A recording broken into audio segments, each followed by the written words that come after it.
Hey, okay, so this is the first time I actually started farming in Dark Souls because I came across this point. It's in Anor Londo. I think I'm about like I'm gonna say like 20, 30 hours in, maybe 30 hours in, I don't know, something like that, into the game, and I came across this point, and this is just the ideal point for farming souls.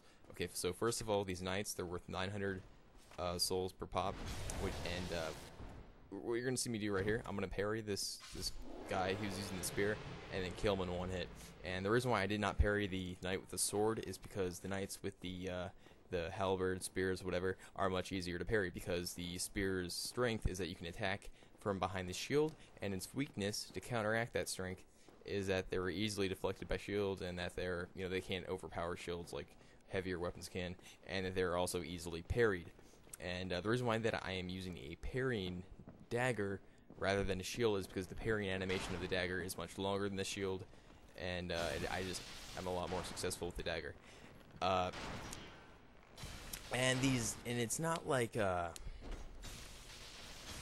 it's the whole parrying these knights with the swords.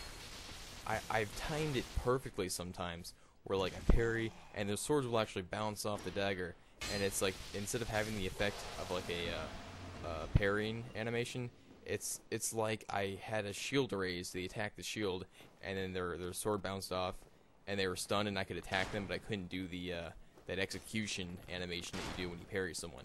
And I took damage, and I lost fatigue, or stamina, or whatever.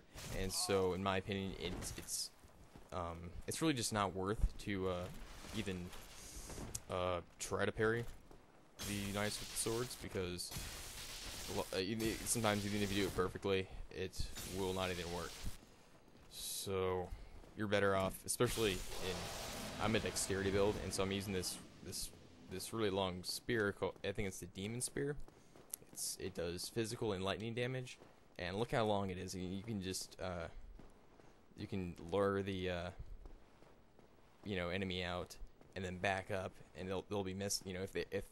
If they're not using a spear, they'll be out of range. You'll just poke them, and you'll keep getting them until they die.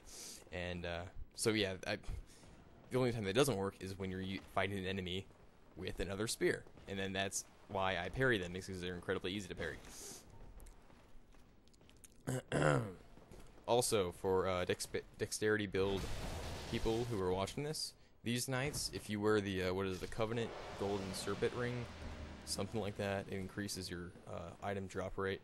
I think you get it in the whatever that castle is with all the traps. That I think you get it in that place. If you wear that ring, you should wear it when you're farming. If you're doing what I'm doing, is because the knights with the spears or halberds, or actually they're using spears.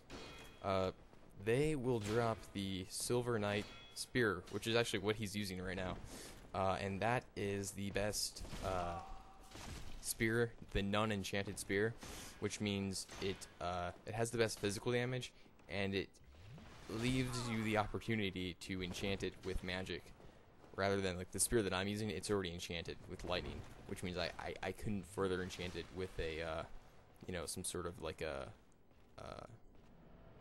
like weapon enchantment spell, which means it has its limits. But yeah, that's about it. I will be making a video shortly. I die here because this guy's just ridiculous. Sometimes the parrying doesn't work. It's just ridiculous. But I will be making a video comparing all the spears pretty soon. I have the pike.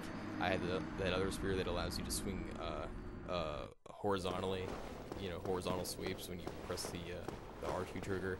I have the wing, the spear, the wing spear, the spear, lightning spear, silver knight spear. I think I have all the spears, so I'm going to upgrade all of them and then just make a video comparing them and saying which one's better, and strengths and weaknesses and stuff like that, pros and cons. Okay, so hope you enjoyed the video, and I hope it helps you.